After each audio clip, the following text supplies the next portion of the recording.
saya Abdul Dewi. Saya Mariati. Di sini kami akan mempresentasikan materi tentang strategi brand management.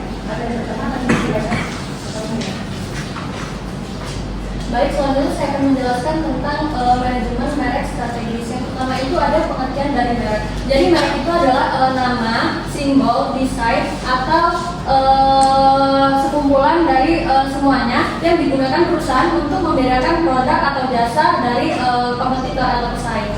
Kemudian ada fungsi utama dari merek itu ada 3. Yang pertama itu membedakan dari pesaing. Jadi merek itu membantu perusahaan untuk tampil beda gitu dari produk lain yang sejenisnya, sehingga konsumen itu bisa langsung tahu produk kita gitu di antara banyaknya pilihan produk lainnya gitu. Contohnya itu kayak Nike itu yang dikenal memiliki logo yang berbentuk centang, beda lagi sama Adidas yang dikenal punya logo yang berbentuk 3 garis. Kemudian yang kedua itu ada memberikan jaminan kualitas dan konsistensi. Jadi sebuah produk yang punya merek kuat di mata pelanggan itu tuh dia bisa jadi jadi suatu produk yang punya merek yang kuat di mata pelanggan itu tuh orang itu bisa yakin sama kualitasnya gitu. Contohnya kayak kita membeli Indomie itu tuh kita udah nggak ragu lagi sama rasa Indomie yang udah enak dan juga rasanya yang konsisten. Kemudian yang ketiga itu ada menjadi sarana komunikasi nilai kepada pelanggan gitu.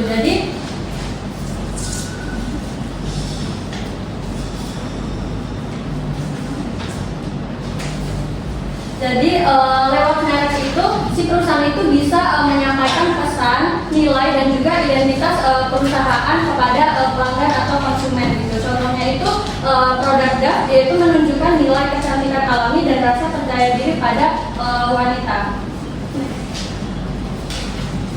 Kemudian kedua itu ada perbedaan produk dan juga merek. Jadi produk itu adalah apa yang ditawarkan perusahaan kepada konsumen. Bisa berupa barang atau jasa. Contohnya itu kayak sepatu Nike, terus produk minuman teh pucuk, dan juga layanan ojek online seperti Grab, Gojek maupun Maxim. Kemudian yang kedua itu ada merek. Jadi merek itu adalah identitas atau citra. Jadi merek itu adalah identitas atau citra yang melekat pada suatu produk itu.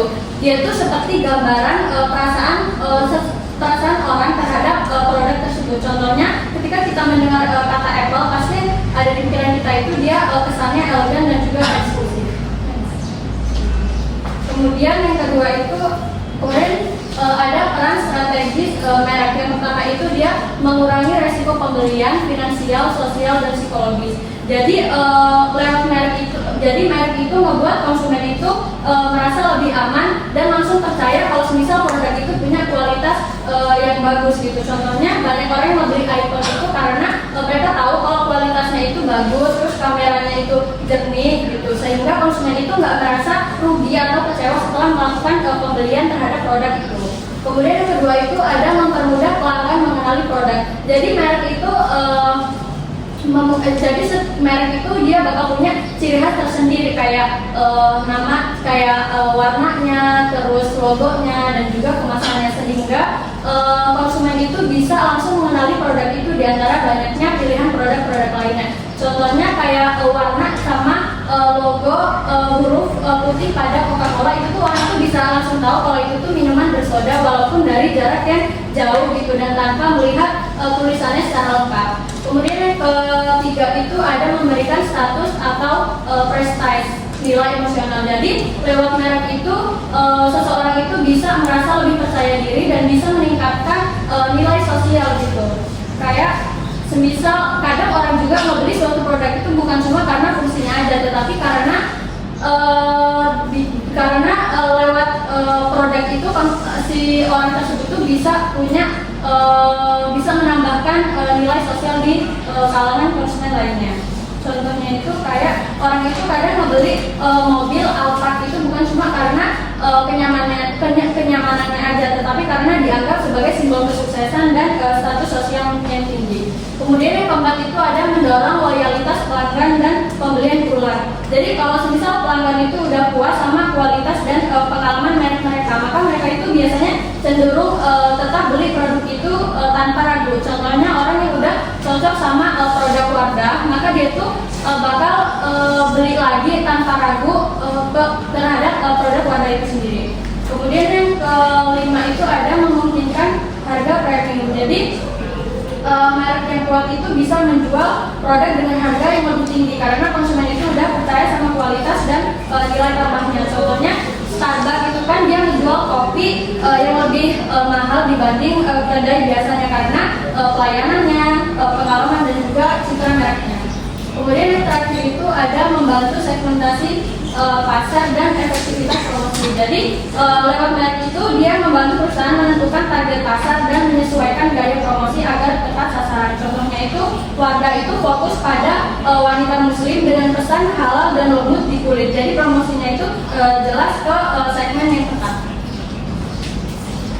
Selanjutnya itu analisis merek strategi. Yang pertama itu analisis pasar dan pelanggan. Jadi analisis pasar dan pelanggan ini sendiri adalah proses memahami kebutuhan serta preferensi dan juga perilaku konsumen serta tren pasar yang menentukan posisi merek yang tepat dan peluang pertumbuhan di masa depan. Yang kedua itu analisis pesaing, yaitu evaluasi terhadap kekuatan, kelemahan, strategi dan citra merek pesaing guna mengenali keunggulan kompetitif dan menentukan strategi diferensiasi merek sendiri. Yang ketiga itu analisis kinerja merek. Analisis kinerja merek ini yaitu penilaian terhadap sejauh mana merek itu berhasil mencapai tujuan melalui indikator seperti kesadaran merek, loyalitas pelanggan, pangsa pasar, dan nilai merek. Selanjutnya itu metode analisisnya. Yang pertama yaitu siklus hidup. Metode ini menilai tahap kehidupan produk mulai dari perkenalan, pertumbuhan, kejelasan hingga penurunan. Gunanya ini untuk menentukan strategi pemasaran yang tepat di setiap fase. Contohnya itu produk iPhone sekarang ini berada di tahap maturity atau dewasa, sehingga Apple fokus pada inovasi, model dan fitur baru untuk mempertahankan minat pasarnya. Yang kedua yaitu peta posisi merek. Jadi metode ini tuh metode visual untuk menunjukkan persepsi konsumen terhadap berbagai merek berdasarkan atribut tertentu, misalnya harga, kualitas, sama modern atau klasik. Contohnya itu mobil. Kalau Toyota itu dianggap reliable dan terjangkau, sedangkan BMW itu dipersepsikan mewah dan performanya tinggi. Selanjutnya itu pelacakan kinerja merek. Jadi metode ini yaitu proses di mana kita itu memantau dan mengevaluasi performa merek secara berkala, baik secara finansial maupun non finansial. Contohnya itu American Airlines menggunakan sistem pelacakan kinerja rute penerbangan dengan mengevaluasi keuntungan tiap rute. Jika rute tertentu tidak menguntungkan, mereka dapat mengurangi atau menghentikannya. Selanjutnya itu strategi identitas merek. Jadi strategi identitas merek itu adalah kumpulan elemen seperti nama, logo, warna, simbol, nilai, dan kepribadian yang dirancang untuk menciptakan citra khas di benak konsumen. Jenis identitasnya itu yang pertama lini produk. Jadi pengertian lini produk ini adalah identitas yang digunakan khusus untuk satu jenis produk atau kategori tertentu di perusahaan. Tujuannya itu membedakan produk tersebut dari lini produk lain dengan merek yang sama. Contohnya itu Indomie memiliki identitas sendiri sebagai merek mie instan di bawah perusahaan Indofood. Yang kedua yaitu korporat. Jadi korporat sendiri yaitu identitas yang mewakili perusahaan secara keseluruhan, bukan produk tertentu. Tujuannya itu menunjukkan citra, nilai, reputasi perusahaan di mata publik. Contohnya Telkom Indonesia dikenal dengan identitas korporatnya di bidang telekomunikasi dan teknologi. Yang ketiga yaitu kombinasi, yaitu penggabungan identitas perusahaan dan produk untuk memperkuat citra keduanya. Tujuannya itu menunjukkan keterkaitan antara produk dan reputasi perusahaan. Contohnya itu Sari Roti mencerminkan nama produk sekaligus perusahaan yang memproduksinya, yaitu PT Nippon Indosari Perpindo.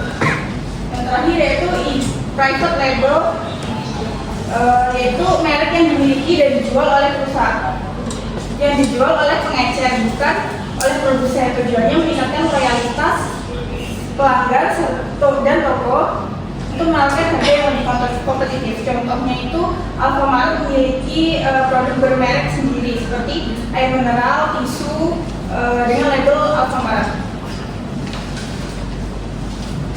Selanjutnya itu mengelola portofolio merek. Jadi tujuannya itu membangun kredibilitas merek, mengoptimalkan alokasi sumber daya, serta memastikan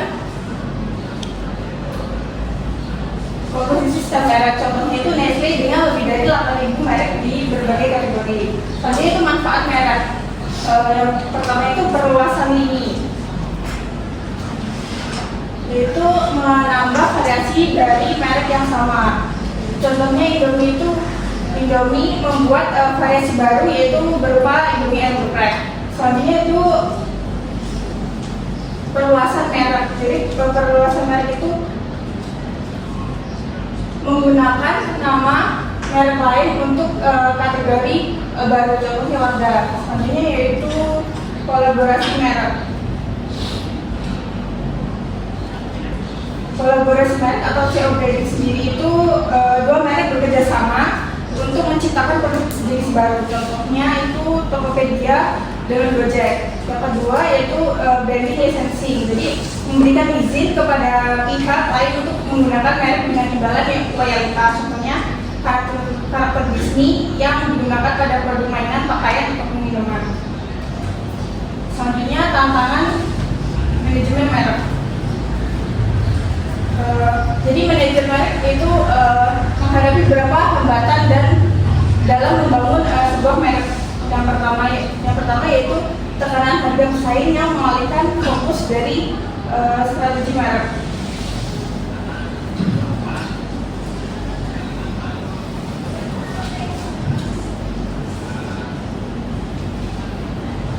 Yaitu membuat fokus manajer itu bergeser dari penguatan merek ke upaya menjaga penjualan jangka pendek. Yang kedua, fragmentasi pasar dan media, yaitu konsumen semakin beragam dan tersebar di berbagai platform sehingga penargetan dan konsumen mereka jadi lebih kompleks. Yang ketiga, kompleksitas portofolio dan submerek, yaitu identitas merek sulit dijaga dan berisiko saling bersaing. Yang keempat, kurangnya inovasi, di mana sebuah terhadap merek itu lama sering menghambat pembaruan produk atau strateginya. Yang terakhir yaitu tekanan jangka pendek, yaitu tuntutan mencapai target keuangan cepat itu dapat mengorbankan pembangunan merek jangka panjang.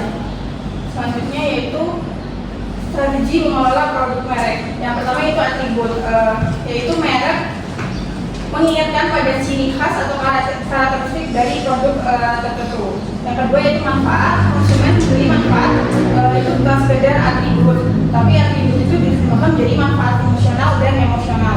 Yang ketiga yaitu nilai, merek mencerminkan nilai atau prinsip yang ditawarkan produk kepada konsumen. Oke, selanjutnya ada juga ya. Jadi tiap merek itu umumnya memasukkan nilai-nilai budaya ke dalam merek mereka. Contohnya itu seperti brand Batik Keris, dan itu tuh mereka memasukkan filosofi lokal ke desain mereka. Yang kelima itu kepribadian. Jadi tiap brand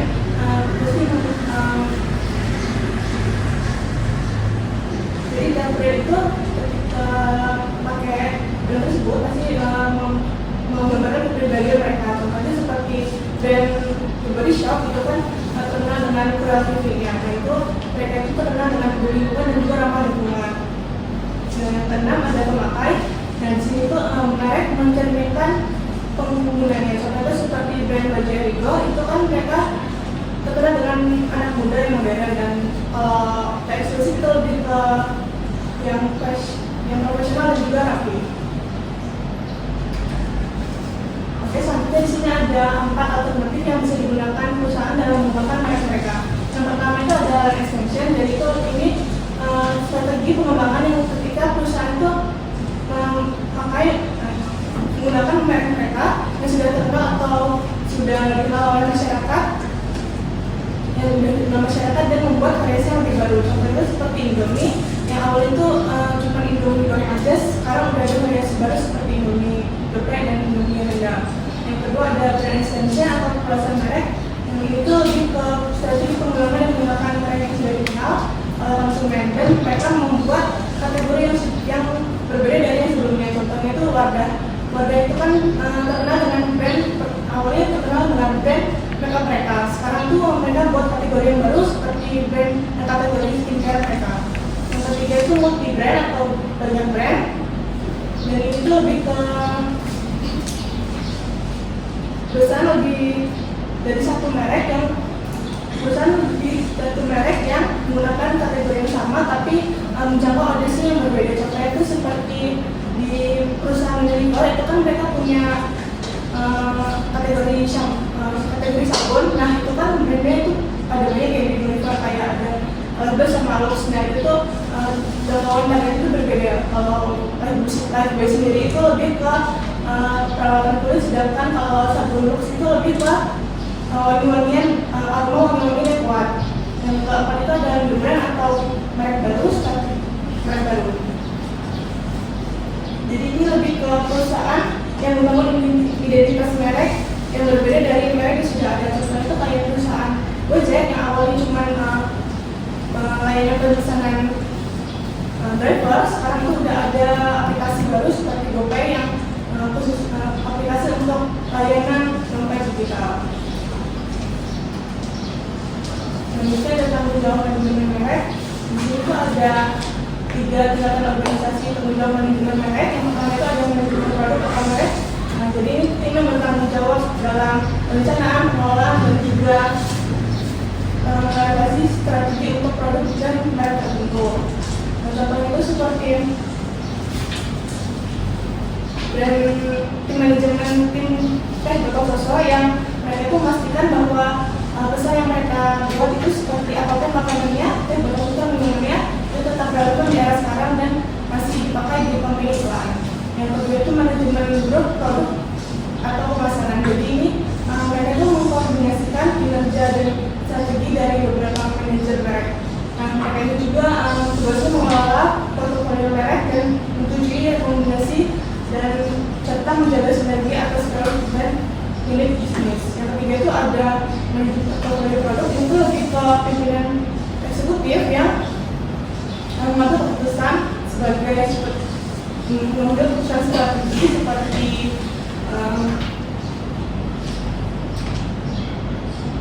akuisisi produk, prioritas dan R&D, peluncuran produk dan lokasi serta alokasi sumber daya dan evaluasi kinerja portofolio. Di sini ada studi case kasus Unilever. Jadi brand Unilever sendiri itu adalah brand dari Jepang yang menjelaskan bisa di case ini itu mereka punya membuat slogan live wear atau wear for all, yang itu seperti mereka itu membuat pesan bahwa brand mereka ini nggak hanya tentang kemewahan aja, tapi juga tentang kesederhanaan yang pastinya bisa dijangkau sama tiap orang. Seperti pakaian mereka itu bisa dipakai di kapan aja dan siapa aja. Dan di era sekarang itu udah banyak banget fast fashion, tapi Unilever ini yang lebih menggunakan desain yang timeless dan enggak termakan oleh waktu. Jadi itu lebih enggak produksi itu nggak berlebihan karena nggak ngikutin kayak fast fashion sendiri karena terlalu banyak membuang limbah tekstil.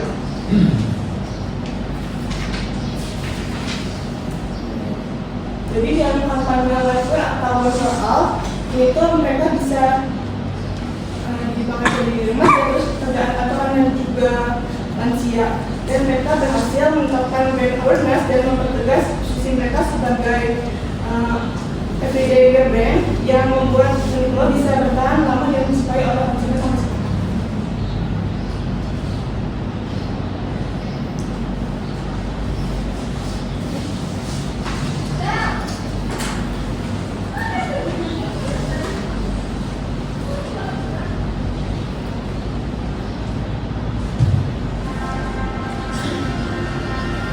Unilever has an idea. Lifewear, life for all.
dari kelompok kami jika ada yang ingin saya harus silakan.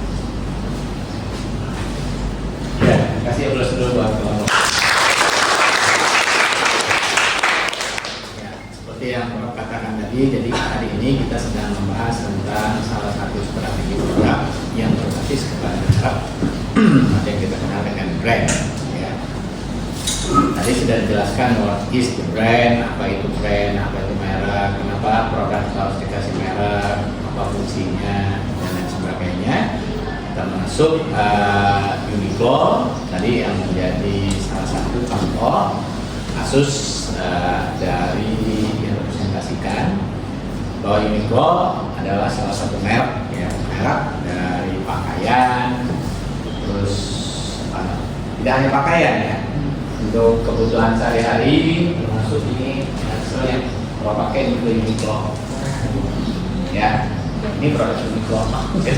jadi kenapa? Karena nyaman buat saya, gitu. Makanya tadi light wear. Ya. Jadi pakaiannya pun juga gitu, simple gitu ya, jadi casual. Nah, saya beli ini kenapa? Karena saya waktu itu lihat profesor bahasa swasta menggunakan ini, saya lihat oh enak juga nih kayaknya, dibawa enteng kan gitu ya. Terus bisa besar, bisa kecil, terus dibawanya juga macam-macam. Tidak hanya sebagai ransel, tapi juga bisa dibawa dengan cara seperti ini. Saya sampai tanya, Prof di mana? Uniqlo Prof, katanya gitu. Terus akhirnya saya beli di Jogja, Uniqlo di Jogja. Kebetulan yang ngajar Sinto Prof, sekolah bahasa swasta ya. Itu yang ngajar manajemen pemasaran, kan ada bukunya juga. Pengajar pemasaran senior dari UGM. Nah, kebetulan dia minum di Radisson. Kemudian sorenya dia WA saya lagi, Prof ini ada nih di Klop Lampung katanya gitu. Ini dekat kantor ini. Nah, akhirnya walaupun sebenarnya Prof sering ke situ juga, tapi nggak melihat gitu. Ya. Jadi itu ada yang mau ditanyakan, what is the brand, apa itu brand dan lain sebagainya. Coba dibuka lagi di yang pertama, slide yang pertama. Silakan yang mau tanya, mumpung ini. Ya, sebagai audiens, kalau nggak tanya bahwa bisa produk yang mereka tawarkan dibeli, saya juga nggak dibeli karena bingung, gitu, ya.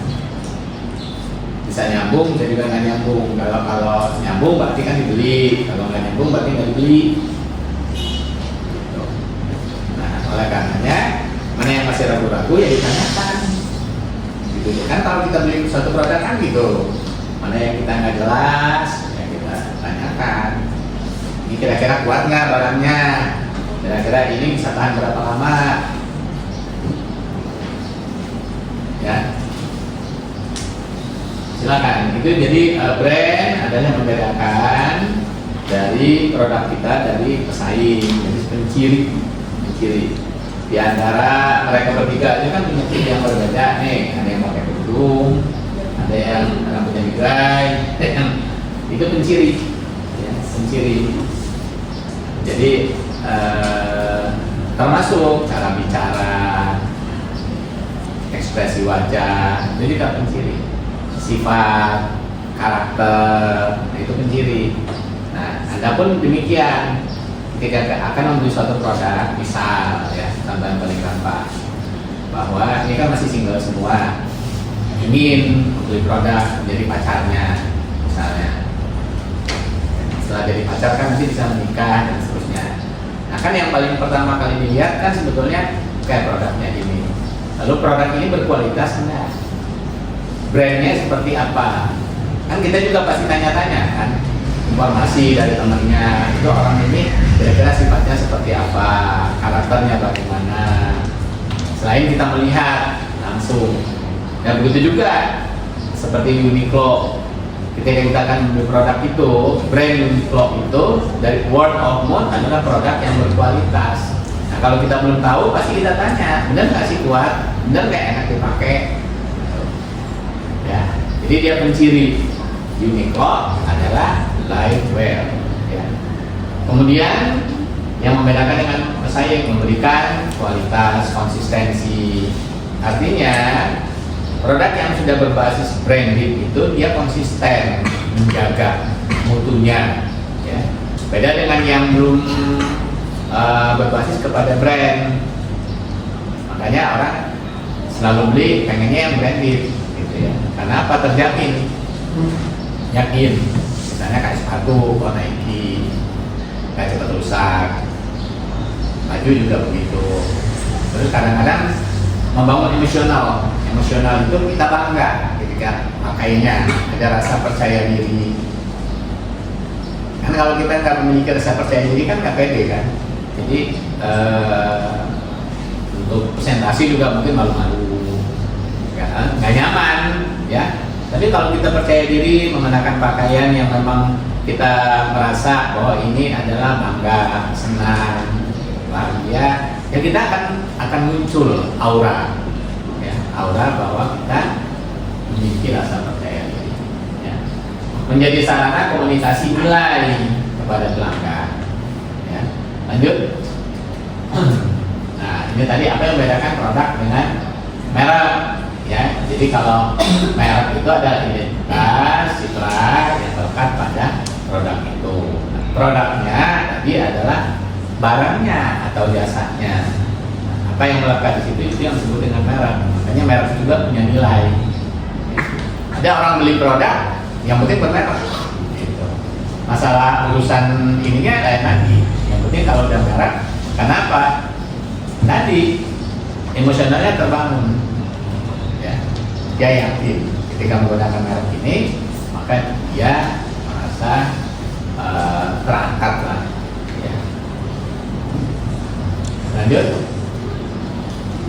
Nah, ini tadi apa peran dari ya, memberikan status, prestise, ya, nilai emosional, kemudian mendorong loyalitas pelanggan dan pembelian ulang.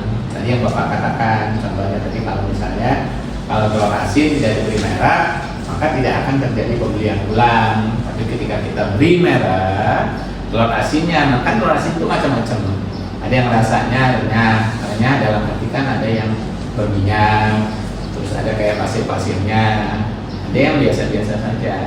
Nah, yang dicari orang adalah yang rasanya renyah, gurih, berminyak, terus seperti berpasir, ya, tidak terlalu asin, misalnya. Sehingga orang akan melakukan pembelian ulang. Ya. Lalu membantu segmentasi pasar. What is the segmentasi pasar? Apa itu segmentasi pasar? Kan sudah belajar segmenting, targeting, and positioning. Bagian pasar Pak, bagian pasar dalam beberapa kelompok yang mirip. Jadi ada beberapa segmentasi yang sifatnya karakternya mirip, jadi misalkan dari segi demografisnya mungkin bisa kita katakan usianya, gitu. Nah, kita bisa segmentasikan pada usianya. Memilah-milah, ya, pasar yang ada di masyarakat. Kan kalau kita bilang-bilang kan dia sifatnya heterogen, ya. Kita bilang-bilang berdasarkan demografi tadi, berdasarkan umur, berdasarkan pendapatan, ya, jenis kelamin, sehingga ketika kita akan membidik pasar itu memudahkan kita dalam memenuhi apa yang diinginkan oleh pasar tersebut, termasuk mengkomunikasikannya. Misal kebutuhan wanita kan beda dengan pria.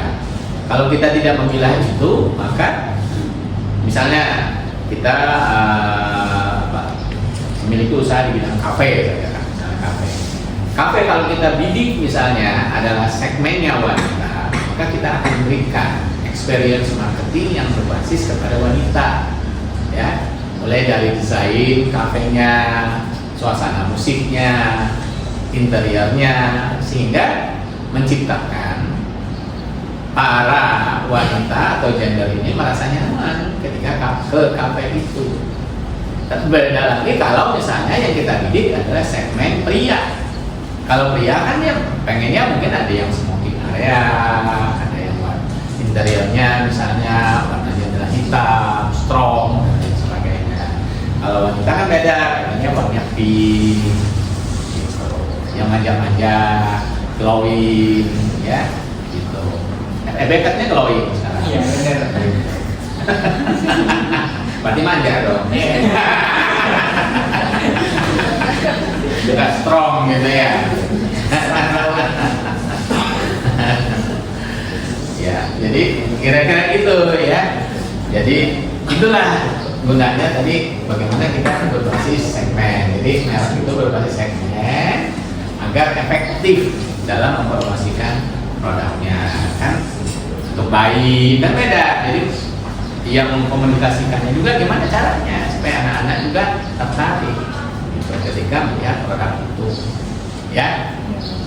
Oke, next ya, ini juga dijelaskan tadi bahwa analisis merek strategis mulai dari analisis pasar dan pelanggannya, analisis pesaing dengan metode tadi siklus hidup produk ya. Udah belajar kan produk life cycle, siklus daur hidup produk. Kenapa kita harus belajar itu?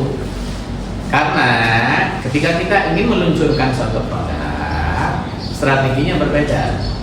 Ketika produk itu baru diluncurkan atau baru dilahirkan dengan produk yang sudah masuk ke tahap pertumbuhan.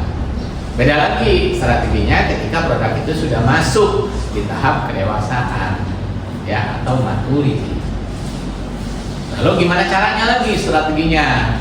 Kan produk ini harapannya kan terus bertahan. Ya. Contohnya seperti air mineral kan Aqua tuh. Dari zaman Anda belum lahir sampai sekarang kan masih ada tuh Aqua. Tapi ada merek-merek lain yang mungkin sebentar terus ya decline gitu ya, meninggal dunia. Karena apa? Karena tidak mampu menciptakan strategi bertahan ketika dia masuk di tahap kedewasaan ya. Karena kalau misalnya pada tahap yang lain ini pun juga harus ada strateginya. Apakah kita sampai tutup atau kita merubah strategi sehingga kita bisa bangkit lagi ya. Jadi produk life cycle ini sama siklus daur hidup produk seperti manusia ya. Jadi produk seperti manusia, kita itu lahir mulai dari bayi ya, dilahirkan oleh ibu kita, diajarkan. Terus tahap berikutnya apa coba? Diakikah, diberi nama ya. Kan gitu kan, diberi nama, merek, dikasih merek ya kan. Kenapa dikasih merek? Penciri ya. Kalau orang Lampung biasanya kan kalau masih bayi belum ada merek dipanggilnya apa? Di Buyung gitu kan, orang Padang juga begitu kan. Kalau mungkin kalau yang orang Jawa kan ada lagi panggilan sementara kan. Iya kan? Nah kadang-kadang karena keterusan sampai gede juga dipanggilnya gitu, adek misalnya, terus ke bawah, sehingga ketika dia besar dipanggilnya ya adek-adek terus gitu ya. Nah maka dikasih merek sebagai penciri antara anak yang pertama, kedua, ketiga, keempat, dikasih merek yang berbeda supaya apa? Nggak ketukar gitu, nggak ketukar. Terus sebagai penciri tadi itu. Setelah diberi merek, akhirnya kan gitu masuk dia di tahap pertumbuhan. Setelah diperkenalkan pada akikah, pada saat acara akikah kan itu undang-undang orang tuh, itu kan memperkenalkan bahwa saya punya anak, namanya si ini. Dan begitu juga dengan produk ini, dikasih merek, dipromosikan. Ini loh produk kita. Sampai terbangunlah dengan berbagai upaya brandnya ya. Anda juga gitu sampai terus di maintain, terbangun. Oh kalau anak kasih ini yang namanya Rasid itu adalah anaknya Alim, kuliah di Unila, terus gitu nah, terbangun. Sehingga apa? Ketika ada yang mau cari mantu, nah itu tuh si ini nih, si Rasid orangnya ganteng, alim, ramah, cocok nih buat ini cari jadi mantu. Kira-kira gitu. Kuliah, insya Allah artinya nanti istrinya terjamin lah, nggak terlantar, karena dia juga akan punya pekerjaan. lapangan pekerjaan. Karena apa? Punya fondasi yang kuat. Apa fondasinya? Pendidikan, ya. Terus agamanya juga kuat, gitu. Jadi orang tua juga gitu, ketika akan membeli produk cari mantu juga mikir-mikir juga brandnya gimana nih. Makanya disebut dengan babat, bibit, bobot, gitu ya. Itu dasarnya, gitu. Kuat atau enggak? Itu yang sedang kita bahas. Nah, setelah dia mengalami tahap pertumbuhan akan masuk tahap kedewasaan. Dari perusahaan dan 20 tahun ke atas terus memiliki pekerjaan, berkeluarga, terus sampai padanya kayak bapak dia kan sekarang mempertahankan tahap kedewasaan. Gimana caranya supaya kita tidak sakit, berobat. Nah, terus kalau yang perempuan ke salon, rawat mukanya supaya nggak cepat keriput dan lain sebagainya, gitu. Supaya apa? Supaya kelihatan tetap sehat. Kalau nggak itu kita akan decline, mengalami penurunan, ya kan? Tenaga akan mulai berkurang, penyakit mulai tumbuh. Nah, sehingga pada suatu saat ya kita akan meninggal dunia. Produk juga begitu. Kalau tidak dipertahankan dengan strategi-strategi akan ditinggalkan oleh konsumen, oleh pelanggannya. Kalau ditinggalkan berarti dia akan meninggal dunia, gitu, hilang dari pasar, ya. Oke. Terus apalagi? Nah, itu tadi ada pertanyaan nggak sampai sini? Nyambung semua? Nyambung ya? Oke ya, kalau nyambung jadi tolong nanti case-nya tadi adalah contohnya adalah Uniqlo. Ada yang nggak tahu Uniqlo? Tahu kan sekarang sudah ada di mall Bumi Keraton, ya. Nggak apa-apa sekali-sekali ya pencerahan gitu kan. Keraton, ya window shopping, cuci mata. Oh ternyata yang dipelajari di ini loh dari Uniqlo itu, walaupun kita nggak beli nggak apa-apa, gitu ya. Kita lihat, oh ternyata kayak di produk Uniqlo itu, karena dia kan produknya mendunia kan, dari Jepang. Juga dulu sebelum masuk ke Lampung, waktu ke Jepang juga kan gitu. Kayaknya bilang itu Uniqlo lagi diskon tuh ini. Tadinya kan nggak paham kan, apa sih kan? Emang juga kita nggak biasa beli yang merek-merek gitu. Nah, udah, ya beli juga, ya, beli juga. Nah begitu sampai sini terus ke bawah, ya, ke bawah rupanya begitu dicoba oh, nyaman, enak dipakai. Nah, sehingga sampai sekarang kalau ke Wiki mau Bumi Keraton ya mampir lihat ada produk baru atau enggak. Ya. Nah itu ya strategi yang dibuat oleh Uniqlo. Akhirnya kan kita terus tidak lari gitu ya ke yang lain, akan mempertimbangkan. Ya. Ada pertanyaan nggak? Nggak ada. Oke, yakin ya? Oke, kalau tidak ada kita kasih terus sekali lagi. Kita lanjut. Udah ya? Oke. Tadi namanya siapa aja ya? Ada di situ ya. Oke. Baik, kalau tidak ada lagi kita lanjut ke kelompok berikutnya. Lanjut ke saluran distribusi. Ya, tutup ya. Tutup dulu. Sekian